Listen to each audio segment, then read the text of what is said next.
exploitation of these practices, which target racialized and poor communities as vessels for unwanted and unhealthy foods that lead to illness and premature death. In our time, propaganda amplified by advertising and marketing for fast food and junk food peddles an explanation for why Indigenous Black and Latino people suffer food-related illnesses at such high rates. Marketing sells the lie that these consumers simply prefer unhealthy foods. Popular and pervasive stereotypes attribute these preferences to ignorance, weak will, or culture. Billion-dollar race-targeted campaigns disguise the reality that most people who eat too much fast food don't choose to eat it in excess. It chooses them. Corporations spend millions on pitching fast food and junk food to Black and Latino consumers. Black youth saw 75% more fast food ads than their white peers in 2019, while food companies promoted no healthy food on Spanish television.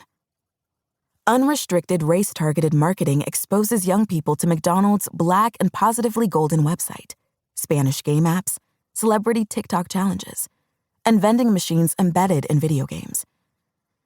This marketing creates the illusion of agency when we have none, and pays off over consumers' lifetimes. The tastes we develop at an impressionable age are unshakable. Beyond marketing, fast food corporations rely on cheap, subsidized commodities to make their food the most affordable option in poor communities. This advantage allows them to dominate the food landscape of poor, Black, Indigenous, and Latino neighborhoods, in retail outlets, and even in public schools, which have long been sites of forced cultural assimilation through food. This practice, which was central to federal Indian boarding schools and Americanization programs targeting Mexican girls, today takes the form of corporate infiltration of schools to prey on impressionable minds for profit. In exchange for donating valuable educational resources to chronically underfunded schools, fast food gets prominent placement on school buses, signs, scoreboards, fundraisers, and rewards programs.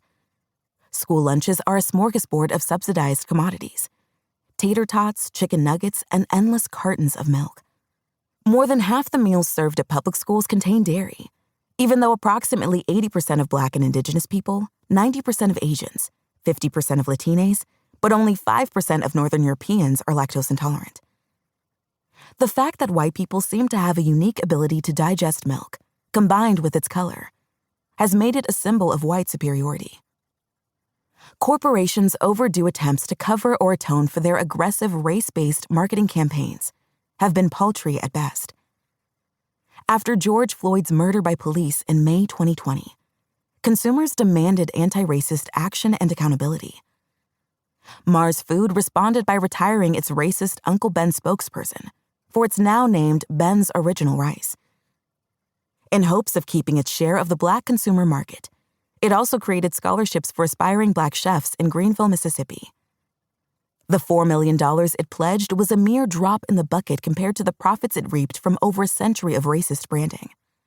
PepsiCo engaged in similar woke-washing when it fired its pancake mascot, Aunt Jemima. Debates about health and nutrition, with their blame-the-victim approach, have also taken aim at some comfort foods tied to cultural communities. Fry bread is a deep-fried dough, invented by Indigenous cooks using rations intended to compensate them for the colonialist practices that deprived them of their land and foods. Their culinary creativity produced a delectable dish that is wildly popular across Indigenous nations. Yet Cheyenne and Hadogi Muskogee activist Suzanne Schoenharjo says, if fry bread were a movie, it would be hardcore porn. No redeeming qualities, zero nutrition.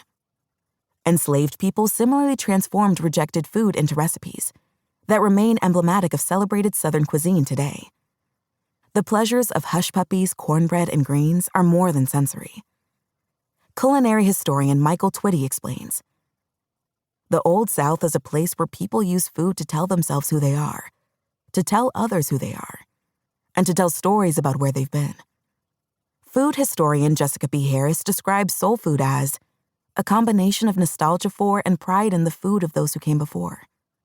But anthropologist Hannah Garth recounts being reprimanded during a visit to a high school in Los Angeles for claiming macaroni and cheese as her favorite dish.